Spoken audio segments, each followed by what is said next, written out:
They're back, baby! Fetchlands are back. They did it! Wizards of the Coast actually fucking did it. Magic is saved. The eternal formats will suffer no longer. If this was champagne, I'd shake it and fire it everywhere like a bottle full of cum. You did it, Wizards. You fucking did it. You Sorry? Fucking how much? But first, a message from our sponsors. These videos are brought to you by the love and support of the famed channel Fireball. They're launching a new marketplace to help LGSs and online sellers sell singles and sealed product to y'all. If you're looking to pick up anything from channelfireball.com or the coming marketplace, be sure to use the code KENOBI at checkout to help support the channel. I realized that I'm doing this video, I've got a nice display of sealed product that I haven't cracked yet. There's also a lot of sealed product that I have cracked over there. I'm a mucky pup. Modern Horizons previews and first looks and stuff like that began last week, and we learned for definite that Modern Horizons is going to be a premium price set, much like the first installment, but this time around it's getting the Project Booster Fun treatment. That means we're getting draft boosters, set boosters, collector boosters, pre-release kits, and bundles. I'm going to try not to bog you down too much with the overall price of all these things, but I think it's important to illustrate my point going into this about Fetchlands and why I'm not actually that excited about them being in Modern Horizons 2. So yeah, let's talk about that a little bit. A Strixhaven booster in the UK is £4 and a bundle is 32. Meanwhile, a Modern Horizons 2 booster is £8 each and the bundle is around 60. This is much like all other premium price Magic sets in the past that we're all completely used to. Kind of the norm. They're dearer. The clue is in the name, premium priced, right? They're dearer than normal Magic sets. But in this case, they are double the price of the normal Magic set. Weirdly, I think collector boosters, they're a little bit less than double. I think your average collector booster is going to sit you back about £20. I think you can pick up a collector booster of this set for £35. A collector booster box is £200 for Strixhaven, but you can get them for around the £325 mark for Modern Horizons 2. Absolute fucking bargain. So is this the most expensive Magic the Gathering set ever made, as some people will inevitably be shouting about it? Well, not quite. Ultimate Master boxes retailed in the UK for around £250. And don't forget that Double Masters had those ludicrously, disgustingly priced VIP boosters, which were primarily filled with fucking lands, for £100. I have done videos on both of these things, talking about what you could buy instead of purchasing these things, throughout the world of gaming, other hobbies, food, and just ludicrous nonsense I found online.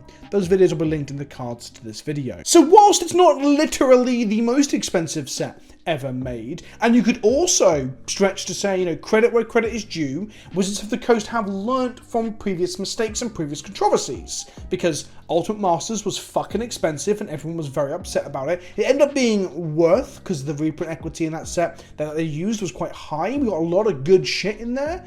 And whilst also they seem to have kind of learnt from the $100 singular VIP booster, which was just egregious. However, it's not unfair to say this set is still really fucking expensive. These are the dearest collector boosters we've seen. These are up there with Commander Legend collector boosters, actually marginally dearer from a cursory Google. So other than the VIP Double Masters packs, these are probably the most expensive collector boosters we've seen to date. So with all that context out of the way, let's talk about what you came here to see. Fetchlands. I have crusaded for the reprint of Fetchlands in a meaningful way for years. Why? Well, I love Modern and I love Legacy. I love eternal non-rotating formats that grow and change over time, but you can invest into, step away from and come back to. Standard has always pissed me off because if you step away for too long, only you out of the metagame, but your deck might rotate out soon and you just didn't get much bang for your buck with your cards. I started a series on this channel called Budget Legacy, where I was going to take famous or infamous Legacy archetypes and change them to be playable for cheaper. However, the very real problem I came across was that although I could take dual lands out of the decks and I could change a few reserved list staples for other things, and other archetypes may not be playable at all, like Elves needs too many Cradles, the other barrier to entry for trying to get these decks down below the $500 mark even was that Fetchlands were ludicrously expensive then, and they still are now. As an illustrative example, a Scalding Tarn on today's date, which is the 10th of May 2021, is $70 for the latest printing, or if you want to stretch for the OG Zendikar border, $72. So what I wanted to see was, I know they can't undo the reserve list. I've done a video about where the risk just doesn't outweigh the reward. Again, maybe I'll set that in the cards as well as to why the reserve list is a lie, but it's a lie they're never gonna go back on. What I wanted them to do was take responsibility for supporting older formats like Legacy and Modern by reprinting those cards into sets that will affect their price in a decent way. Ergo, or therefore, or other words that make me sound clever, a meaningful reprint. This is not that. Or should I say, I don't think it is, it might be, it's not clear, it's very unprecedented, but the video had to have a clear title, because if I put a maybe in there, you fuckers won't click. The Fetchlands that were reprinted in Khans of Tarkir, the original Onslaught Fetchlands, have a very different trajectory to those of the Zendikar Fetchlands that were not reprinted into a standard set ever. It's clear to see here, and I'm using the Onslaught Fetch, right? This is a graph off of MTG Goldfish tracking the price of Flooded Strand from Onslaught, which was, peaking at $80 a pop prior to their reprints in Standard.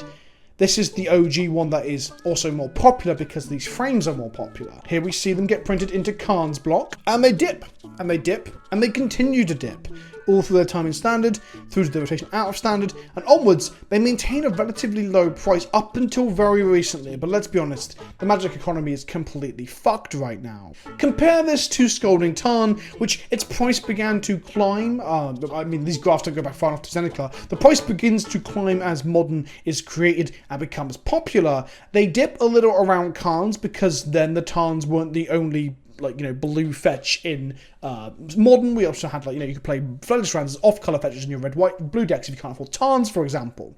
And then they climb and climb again, and then they should dip around Modern Masters 3, which they do. They tumble down, get to about $60, and then they maintain, and they begin to climb again. There is a very real and obvious reason for why Flooded Strand was hit a lot harder in terms of its pricing than what Scalding Tarn was. And that was that it went through a standard set at normal pricing. So that's two things, right? One, normal pricing means people are willing to buy the packs to open them. And two, going through standard means that a lot of the product's going to be opened for your normal drafting and sealed and GPs and such when those things existed. And also just to be played in standard. Now, there is this argument that they can't go through standard because they're just too powerful. And the last time we saw them during the Khans blocks, they allowed for 4-color mana bases because they were printed alongside fetchable jewels with 2 types.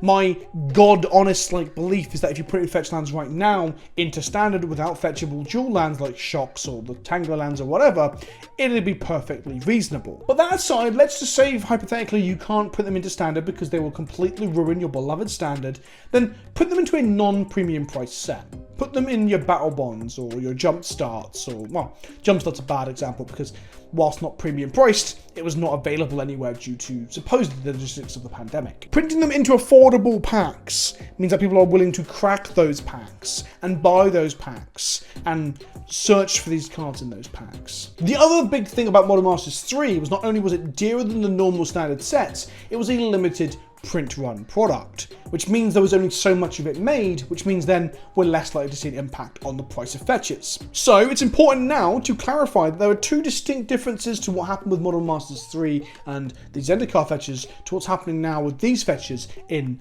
Modern Horizons 2. Firstly, Modern Horizons 2 is not a limited run product.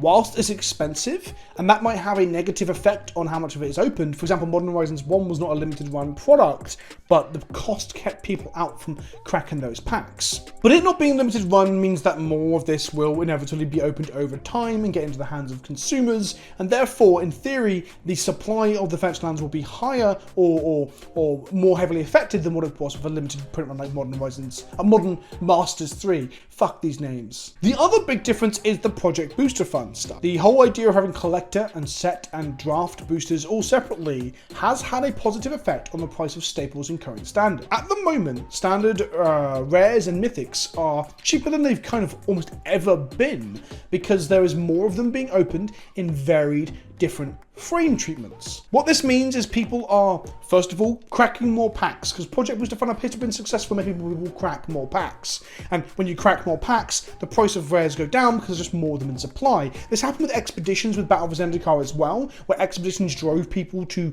crack packs for that magic golden ticket, and it brought the price of cards down. And the same is happening with set and collector boosters, and collector boosters plus an Expedition-esque thing like the Mystical Archives. What this also means is that there's so many different bling treatments that the most bling ones are the ones that are desirable to the whales, and the less bling ones become more affordable. Demonic Tutor is kind of a wild example. It is a mythic, so it's going to be affected differently to the in-set rares. This is a supplementary mythic, but Demonic Tutor in foil Japanese is $400. In non-foil Japanese, $200. Foil English art, $100. Non-foil English, $50. And the Fetchlands are getting this treatment too, with two alternate frames. We have the normal set frame, we have the extended art frame, and we have the old border frame. I'm going to go out on a limb here, and it's not really much of a limb, but I assume the old border ones will be highly desirable compared to the others. It's got 3 frame treatments with foil and non-foil, so the foil OG borders will be very expensive. Like, it's Pog and or Champ if you open a foil Scalding Tarn and an old border, and this will help to bring down the price of the less desirable normal border ones. So we have this situation where it looks like being in a premium price product is going to hurt the price of these things, or not hurt, it's going to mean that their reprint is less effective in bringing down the price of these older format staples. However, when we factor in the fact that it's not a limited print run set, and we have Project Booster Fund to help out, and we're still in a pandemic, Project Booster Fund might not have been the success that it currently has been without everyone having all this spare money to spend on hobbies because they aren't fucking going anywhere. I wait with bated breath to see what happens here and how the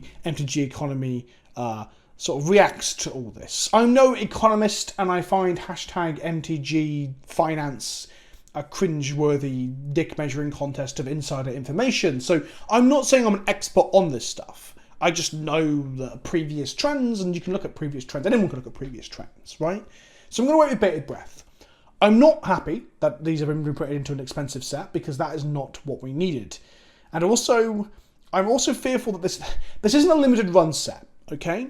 But neither was Jumpstart, and there was problems there. Now, a member of Wizard staff did point out to me that Jumpstart was marred by logistical issues thanks to the pandemic. But there are still stores in the UK that don't have a Jumpstart, and we're months and months on. Look at the cost of some of the rares in Jumpstart.